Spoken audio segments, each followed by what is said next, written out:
बताया कि 1 2 3 4 में सब्जेक्ट्स कौन कौन से होते हैं। इसमें हिस्ट्री है तो हिस्ट्री के बेसिकली वर्ल्ड हिस्ट्री को तो आप अलग से पढ़ सकते हो, लेकिन बाकी जो है उसके आपके बेसिक नोट्स ही काम आ जाएंगे जो आपने प्रीलिम्स के टाइम पर बनाए हैं। थोड़ा बहुत इसमें एनालिटिकल स्किल्स चाहिए होती हैं, उसके लिए जैसे स्पेक्ट्रम के लास्ट पेज की जो समरी दी हुई होती है उसमें पॉइंट्स में और बुलेट पॉइंट्स में से आपकी चीज़ें दी हैं, उसको आप रिवाइज कर सकते हो प्रीलिम्स के मेंस के लिए। ज्योग्राफी में 11 12 के NCERT is more than sufficient. और सोसाइटी के लिए आप नोट्स बना सकते हो हर टॉपिक पे जैसे मैंने बताया कम्युनलिज्म वाली जैसी चीज़ें, वो सारे टॉपिक्स बहुत अच्छे से मेंशन्ड है सिलेबस में। उन सारे टॉपिक्स पे 2 2 पेजेस के नोट्स बना लो और 12th की एनसीईआरटी पढ़ लो सोसाइटी के लिए, वो अच्छे से हो जाएगा आपका। फिर 2 में लक्ष्मीकांत का बेसिक रीडिंग तो होनी चाहिए, सारी बेसिक अंडरस्टैंडिंग क्लियर होनी चाहिए कि कौन कौन सी बॉडीज है, कौन कौन से आर्टिकल्स वगैरह, सब अच्छे से आर्टिकल्स वगैरह जो जो इंपॉर्टेंट आर्टिकल्स हैं वो याद होने चाहिए। साथ में गवर्नेंस के जो इश्यूज चल रहे हैं और गवर्नेंस के जो भी डेटा फैक्ट्स वगैरह हैं, और जो हर टॉपिक पे जैसे role of civil services in democracy, NGOs है, सिविल सोसाइटी ऑर्गेनाइजेशन है, हेल्थ है, एजुकेशन है, हंगर है, जो भी है ये सारी चीज़ें सिलेबस में आपको दी हुई है। Constitutional and non constitutional bodies हैं, comparison of Indian constitution with other constitution with the constitution of other countries, ये सारी चीज़ें पे आप नोट्स बना लो, वही 2 2 3 3 पेजेस के, और अलग अलग डायमेंशंस में बनाओ नोट्स, ये नहीं कि कुछ भी रेंडमली लिख रहे हैं। अगर डायमेंशंस में नोट्स बनाओगे, जैसे ई गवर्नेंस है तो ई गवर्नेंस के एप्लीकेशन कहाँ कहाँ पे हो सकते हैं, ई गवर्नेंस का एप्लीकेशन गवर्नमेंट ने कहाँ कहाँ पे किया है, बेसिक फीचर्स क्या होते हैं ई गवर्नेंस के, एडवांटेजेस क्या होते हैं और चैलेंजेस क्या क्या है ई गवर्नेंस के।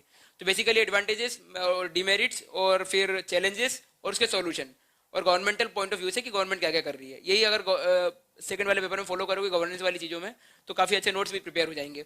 इंटरनेशनल रिलेशन है तो इंटरनेशनल रिलेशन के लिए आप न्यूज़पेपर ही कवर करो तो बहुत अच्छे से हो जाएगा आपका, क्योंकि इंटरनेशनल रिलेशन में हिस्टोरिकल पॉइंट ऑफ व्यू से क्वेश्चंस नहीं पूछते, वो जो करंट में चल रहा है, जैसे इंडिया यूएस और ईरान का ट्रायलेटरल है, इंडिया रशिया चाइना का ट्रायलेटरल है, क्वाड जो नया ग्रुप बन रहा है वो है, या फिर कोई भी नई बॉडी बनी है वो है, यूएसए और नॉर्थ कोरिया का कुछ चल रहा है, उसमें इंडिया का अगर कुछ पर्सपेक्टिव है तो वो पूछ सकते हैं वो लोग। इंडिया चाइना का बायलेटरल पूछ सकते हैं, कुछ भी है, इंडियन डायस्पोरा है जो वो क्या रोल प्ले कर रहा है इंडिया के इमरजेंस में as an economic super power, तो वो सब जो करंट अफेयर्स की मैगजीन होती है वो, और साथ में न्यूज़पेपर से जो आप जो कवर कर रहे हैं इंटरनेशनल रिलेशंस के, ये द हिंदू में काफ़ी अच्छे आर्टिकल्स आते हैं, उससे कवर हो जाएगा।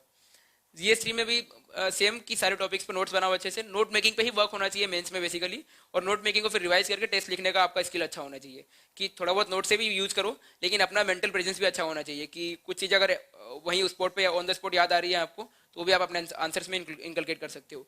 1 का आंसर 2 में, 2 का आंसर 3 में, 4 का जो पॉइंट्स है उसको 3 में यूज कर सकते हो, 2 में यूज कर सकते हो, जिसका जहां यूज कर सकते हो करो, ऐसा कोई वो नहीं होता कि 1 का आंसर लिखने का तरीका अलग होता है।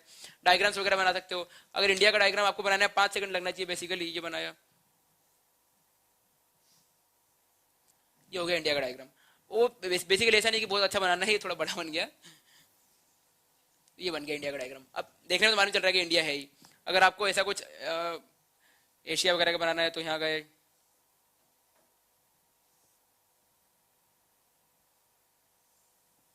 ये हो गया इंडिया, और ये ऐसे करके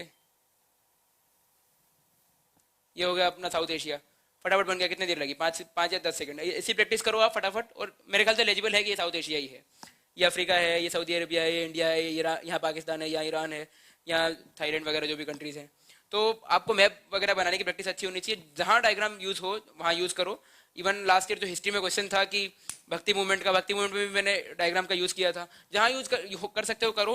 पॉइंट्स अगर लिखने हो तो पॉइंट्स को भी डायग्रामेटिक फॉर्म में लिखो, अगर जैसे 4 पॉइंट्स लिखने हैं आपको तो स्क्वायर बना सकते हो, 5 पॉइंट्स लिखने तो पेंटागन, 6 पॉइंट्स लिखने तो हेक्सागन, सर्कल बना के भी 4 पॉइंट्स इधर उधर करके डायग्राम वगैरह बना सकते हो आप, जहाँ डायग्राम का यूज हो वो कर सकते हो। जीएस 1 2 3 4 कहीं भी कोई रोक टोक नहीं है। 4th में एथिक्स में केस स्टडी पर अलग से वर्क करो, कि केस स्टडी में आंसर लिखने का आपका स्ट्रक्चर क्या होना चाहिए, आप प्रॉब्लम बताओगे, सॉल्यूशन बताओगे, stakeholders involve in the problem वो बताओगे आप, और फिर basically ethical point of view से थोड़ा बहुत एथिक्स के जो टर्मिनोलॉजीज है उसको यूज करोगे। और फर्स्ट पेपर जो स्टडी होता है उस पर सबके नोट्स बना लो, हर टॉपिक पे डेफिनेशन, पर्सनल और प्रोफेशनल लाइफ से एग्जांपल, अगर 2 टॉपिक सिमिलर है तो सिमिलैरिटीज, 2 टॉपिक डिफरेंट है तो डिफरेंसेस, जैसे कि कोड ऑफ कंडक्ट और कोड ऑफ एथिक्स ये दोनों डिफरेंट है। ऑनेस्टी इंटीग्रिटी में सिमिलैरिटीज भी हैं और डिफरेंसेस भी हैं, तो दोनों के सिमिलैरिटीज और डिफरेंसेस पे आप नोट्स बनाओगे, और फिर गवर्नमेंट के पॉइंट ऑफ व्यू से जो नोट्स बनाने हैं आपको।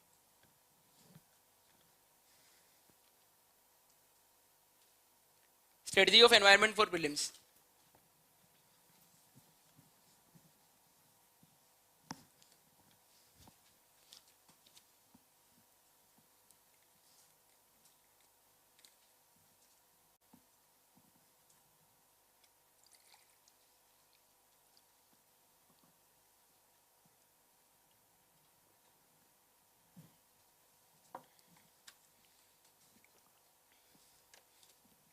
एनवायरनमेंट के लिए आप शंकर की बुक फॉलो कर सकते हो।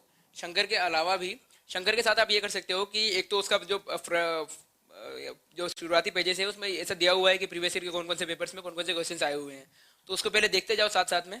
और जब भी 5 या 10 चैप्टर्स पढ़ लो तो उसके बाद वो प्रीवियस ईयर के पेपर्स देखो। उसके बाद जो भी टॉपिक्स हैं और जो भी टर्मिनोलॉजीज हैं उसमें अगर वो समझ में नहीं आ रही हैं तो उसको गूगल करो या यूट्यूब पे उसके वीडियोस देख लो। तो वीडियोस देखने से ये होगा कि कंसेप्चुअल क्लैरिटी बहुत अच्छी हो जाएगी। कई बार ये होता है कि जैसे अर्थक्वेक है तो अर्थक्वेक पे आपको एनिमेटेड जो वीडियोस हैं उससे काफ़ी अच्छी अंडरस्टैंडिंग डेवलप होगी कि अर्थक्वेक होता क्या है, बेसिकली कितने टाइप के होते हैं। या फिर एनवायरनमेंट की भी जो टर्मिनोलॉजीज है जैसे सोलर एनर्जी है वगैरह है, विंड एनर्जी है, उसके एनिमेटेड वीडियोस काफ़ी अच्छे हैं यूट्यूब पे, वो देख सकते हो आप। तो वीडियोस भी देखते जाओ साथ साथ में ये भी करते जाओ और उसके भी अलग से नोट्स बनाते जाओ आप, वीडियोस वगैरह जो भी देख रहे हो आप। बायोम्स है तो बायोम्स पे काफ़ी अच्छे अच्छे एनिमेटेड और कार्टून वाले वीडियोस बने हुए हैं, उससे बहुत कम टाइम में बहुत ज़्यादा कवर हो जाता है। तो वीडियोस प्लस एनवायरनमेंट की शंकर की बुक और साथ में अगर टाइम मिले तो बायोलॉजी के आखिरी के 4 चैप्टर्स, ये अगर यही अच्छे से रिवाइज कर लो तो एनवायरनमेंट के लिए बहुत अच्छा है। और आखिरी में करंट अफेयर तो आप हर चीज़ के लिए करते ही हो। तो इनके क्वेश्चंस भी कवर हो गए। अब आपके अगर छोटे मोटे कोई डाउट्स हो तो पूछ सकते हो आप।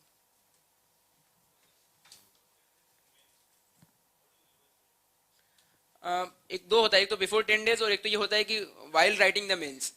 अगर आज GS 1-2 का पेपर हो गया और कल GS 3-4 का पेपर है तो कैसे रिवाइज करना है। पहले 10 दिन मतलब जब 10 दिन बचे हो तो ये करो। इस बार तो ये हो रहा है कि चलो ऑप्शन